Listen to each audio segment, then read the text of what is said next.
Hello friends, आज हम बात करेंगे धारिता के संयोजन की, अर्थात कैपेसिटर के संयोजन की। कैपेसिटर का संयोजन मुख्य रूप से दो प्रकार से किया जाता है। एक होता है श्रेणी संयोजन और दूसरा होता है समांतर संयोजन। हालांकि इसको एक तीसरे प्रकार से भी आप मिश्रित संयोजन के आधार पर भी जोड़ सकते हो। आज हम इसी पर चर्चा करेंगे और इसमें क्या होगा कि पहले हम आपको एनिमेशन दिखाएंगे, उसमें वो कैसे आवेश फ्लो करता है। इसके बाद मैं इसको डेरिवेशन आपको आज ही इसी वीडियो में करा दूंगा। आइए एनिमेशन को देखा जाए। एनिमेशन हमारा क्या कर रहा है, ये आपको कैपेसिटर दिख रहा है, कंडेंसर दिख रहा है और संयोजन दो प्रकार से श्रेणी संयोजन और समांतर संयोजन होता है। अब बात करें श्रेणी संयोजन में। श्रेणी संयोजन में क्या होता है, पहले संधारित्र के पहले प्लेट को धन से और संधारित्र के दूसरे प्लेट को दूसरे संधारित्र के पहले प्लेट से जोड़ते हैं और इसी प्रकार दूसरे संधारित्र के दूसरे प्लेट को तीसरे संधारित्र के तीसरे प्लेट से तीसरे संधारित्र के पहले प्लेट से जोड़ते हैं। और अगर हम मुख्य रूप से तीन अगर प्लेट लें तो उसकी बात करें तो तीसरे जो प्लेट होगी, तीसरा जो कंडेंसर होगा, उसका दूसरा प्लेट बैटरी के रीढ़ से जोड़ते हैं। तो इस प्रकार के संयोजन को श्रेणी संयोजन कहते हैं। आइए इसका एनिमेशन कंप्लीट कर लिया जाए। एनिमेशन आपको दिख रहा है, इस प्रकार से बैटरी से जोड़ी गई है और यहाँ से Q आवेश, चूंकि श्रेणी क्रम में आवेश का मान क्या होता है, समान होता है और समांतर क्रम में विभव का मान समान होता है। तो श्रेणी क्रम में अगर हम बात करें तो ये देखिए, जो कुल विभव V है, तीनों प्लेट धारिता C1, C2, C3 है और उससे यहाँ से Q आवेश गया। तो पहले प्लेट पे Q आवेश आता है, तो प्रेरण के कारण पहले संधारित्र के दूसरे प्लेट पे ऋण आवेश आ जाता है, लेकिन इसके बाहर प्लस Q आवेश आ जाता है। और यही प्रक्रिया इस प्रकार से सभी प्लेटों में बनी रहती है। तो सभी प्लेटों में बनी रहती है। देखो, इसमें Q आवेश आया, प्रेरण के कारण इस पे माइनस Q आवेश होगा, इसमें प्लस Q आवेश आएगा, प्रेरण के कारण इस पे माइनस Q आवेश होगा। फिर तीनों की धारिता C1, C2, C3 अलग अलग है। तीन श्रेणी क्रम में आवेश का मान तीनों में क्या होंगे, समान होंगे और विभव इसका V1, इसका V2, इसका V3 होगा। अब इसी प्रकार हम आपको दिखाते हैं समांतर संयोजन की। समांतर संयोजन में क्या होता है कि सभी प्लेटों के सभी संधारित्र के पहले प्लेट को किसी एक बिंदु से जोड़ते हैं और सभी संधारित्र के दूसरे प्लेट को किसी अन्य अनदर बिंदु से जोड़ते हैं। और वो दूसरा बिंदु जो होता है वो ऋण आवेश और पहला बिंदु जो होता है वो प्लस Q आवेश से जोड़ते हैं। चूंकि अगर बात करें सब इस बैटरी से जुड़े हैं, अगर यहाँ से अगर प्लस Q आवेश जाएगा तो वही आवेश तीनों में अलग अलग Q1, Q2, Q3 बढ़ जाएगा। क्योंकि यहाँ प्लस यहाँ माइनस है, इसलिए समांतर क्रम में क्या होगा, तीनों का विभव का मान समान होगा, तीनों की धारिताएं अलग अलग होगी, C1, C2, C3 होंगी और तीनों का विभव V1, V2, V3 होगा। इस प्रकार से प्लस Q आवेश गया और यह Q1, Q2, Q3 में बढ़ जाएगा। तो ये आपको एनिमेशन अच्छे से समझ आ गया होगा किस प्रकार टोटल विभव समान होगा लेकिन धारिताएं और विभव अलग अलग होता है। चलिए अब इसके डेरिवेशन को कर लेते हैं। अगर डेरिवेशन की बात करें, पहला डेरिवेशन है श्रेणी संयोजन। श्रेणी संयोजन आपको बताया गया है। श्रेणी संयोजन में क्या होता है कि पहले संधारित्र के पहले प्लेट को धन से जोड़ते हैं और पहले संधारित्र के दूसरे प्लेट को दूसरे संधारित्र के पहले प्लेट से जोड़ते हैं और दूसरे संधारित्र का दूसरा प्लेट तीसरे संधारित्र के पहले प्लेट से जोड़ते हैं और यह प्रक्रिया आगे भी बना रहता है। इस प्रकार के संयोजन को श्रेणी संयोजन कहते हैं। क्योंकि यहाँ से जो आवेश गया है वो क्या है, Q आवेश है और कुल विभव क्या है, V है। कुल विभव V है तो इसकी धारिता C1 है, इसकी धारिता C2 है, इसकी धारिता C3 है। क्योंकि श्रेणी क्रम में क्या होता है, सब पर विभव का मान अलग अलग होता है लेकिन आवेश का मान समान होता है। सब पर आवेश का मान समान, यहाँ पर भी Q आवेश, यहाँ पर भी Q आवेश, यहाँ पर भी Q आवेश, इसका विभव V1, इसका विभव V2, इसका विभव क्या है V3। तो लिखोगे श्रेणी क्रम में विभव अलग अलग होता है, लेकिन आवेश का मान समान होता है। चूंकि आप जानते हो कि क्या होता है, आपका आवेश विभव के समानुपाती होता है। जब समानुपाती हटाएंगे तो एक नियतांक लगेगा, Q इक्वल टू हो जाएगा C इंटू V, ये हो जाएगा।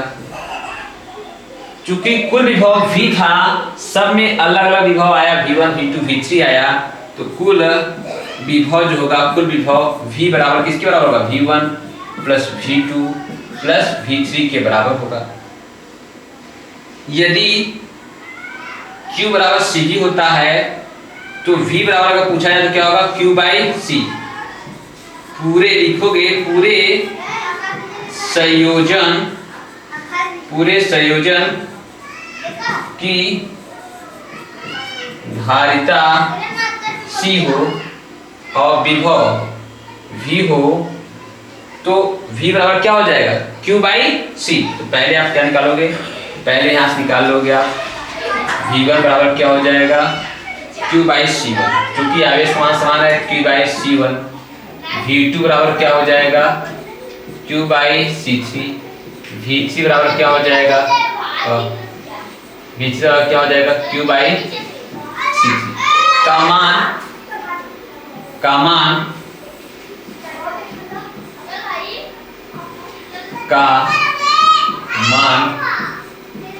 समीकरण फर्स्ट में रखने पर रख दिया जाए, फीस कोड क्या होगा, Q बाई C, क्योंकि टोटल आवेश सब में समान है, पूरे संयोजक धारिता भी माना गया, Q बाई क्या हो जाएगा, Q बाई C इसका क्या हो जाएगा, Q by C1 plus Q by C2 plus Q by C3। Q by C equal to, Q अगर आवेश कॉमन ले लिया जाए, 1/C1 plus 1/C2 plus 1/C3 होगा, Q से समान हो जाएगा। तो आपका क्या हो जाएगा, यहाँ देख लिया जाए, 1/C बराबर आ जाएगा 1/C1 plus 1/C2 plus 1/C3। इसी प्रकार बोलोगे, इसी प्रकार यन धारिता लगी हो, इसी प्रकार यन धारिता लगी हो, 1/C equal to 1/C1 plus 1/C2 plus 1/C3 dot 1/CN होगा। ये हो जाएगा आपका श्रेणी संयोजन का फॉर्मूला। अब कुछ विशेष स्थिति की हम बात करेंगे। विशेष स्थिति की क्या है, श्रेणी क्रम में स्थिति किसकी है भाई, विशेष स्थिति किसकी है, श्रेणी क्रम की, श्रेणी क्रम की विशेष स्थिति किसकी है, श्रेणी क्रम की। क्या होता है, पहला कंडीशन, श्रेणी क्रम में जो आवेशों का अनुपात होता है n तक, वो क्या होता है, क्योंकि सब में आवेश समान होता है, इसलिए अनुपात जो होगा क्या होगा, सबका एक समान होगा, एक समान होगा।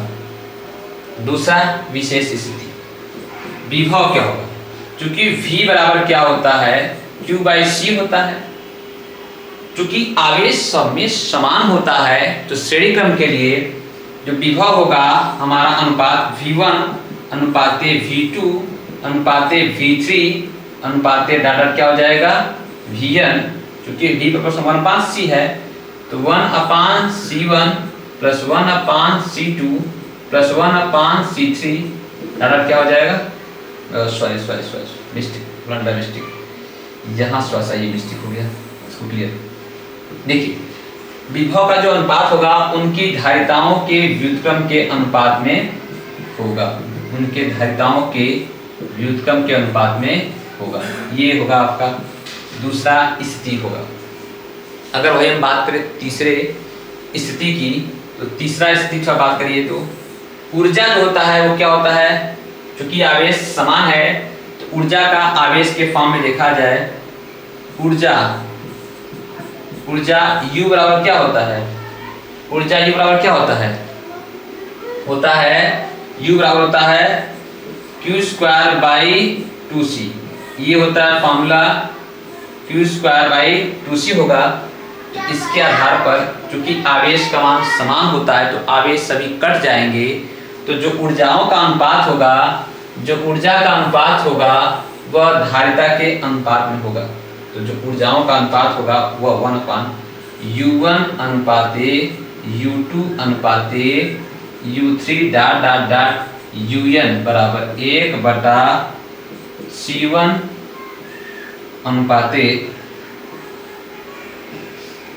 1/C2 अनुपाते 1/C3 डॉट 1/CN होगा। ऊर्जाओं का भी अनुपात उनके धारिताओं के व्युत्क्रम के अनुपात में। अगर आपको ये बोले कि सभी प्लेटें श्रेणी क्रम में जुड़ी हुई हैं तो उनकी ऊर्जाओं का अनुपात क्या होगा, तो सभी प्लेटों की धारिताओं का व्युत्क्रम कर दोगे, वही ऊर्जाओं का अनुपात होगा। अब आपको यहाँ भी दिख रहा होगा वही आपके विभव का भी अनुपात होगा।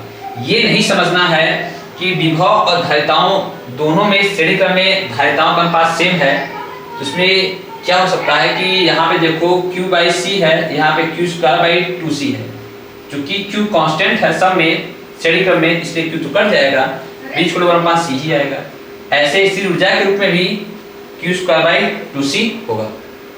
चलिए अब हम इस विशेष स्थिति को आप देख लिए कि श्रेणी क्रम में क्या होता है, फिगर बना। अब हम बात करते हैं किसकी, समांतर संयोजन की। अब समांतर संयोजन में क्या होता है, सभी प्लेटों के पहले सिरे को एक बिंदु से धन आवेश से और सभी प्लेटों के दूसरे बिंदु को एक सिरे से अर्थात ऋण आवेश से जोड़ते हैं। तो इसको देखा जाए तो ये है संधारित्र, ये है संधारित्र, ये है संधारित्र। इन सभी को एक बिंदु से जोड़ दिया जाए। आपको सबका एनिमेशन भी दिखाया गया। और इसको जोड़ते हैं बैटरी के धन से और इसको जोड़ते हैं बैटरी के ऋण से। चूंकि तीनों पे यहाँ पे धन सिरा है, यहाँ पे ऋण सिरा है, इसलिए सबका विभव का मान क्या होगा, एक समान। चूंकि यहाँ पे धन आवेश, यहाँ पे ऋण आवेश है, तीनों का धन और ऋण एक ही जगह जुड़ा हुआ है, इसलिए विभव का मान समान होगा। लेकिन तीनों की धारिताएं क्या होंगी, तीनों की धारिताएं अलग अलग होंगी।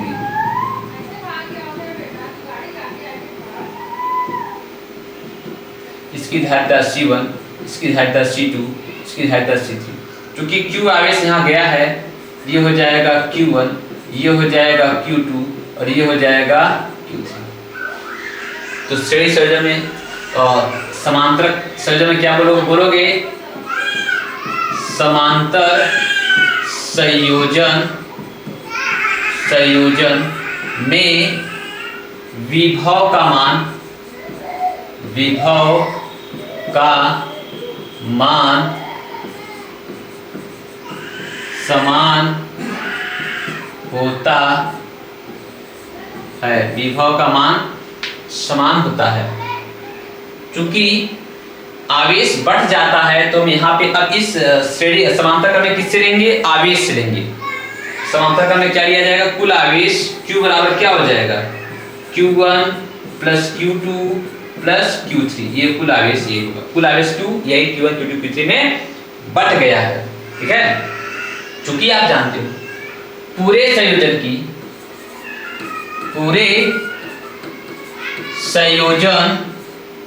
संयोजन की धारिता C हो और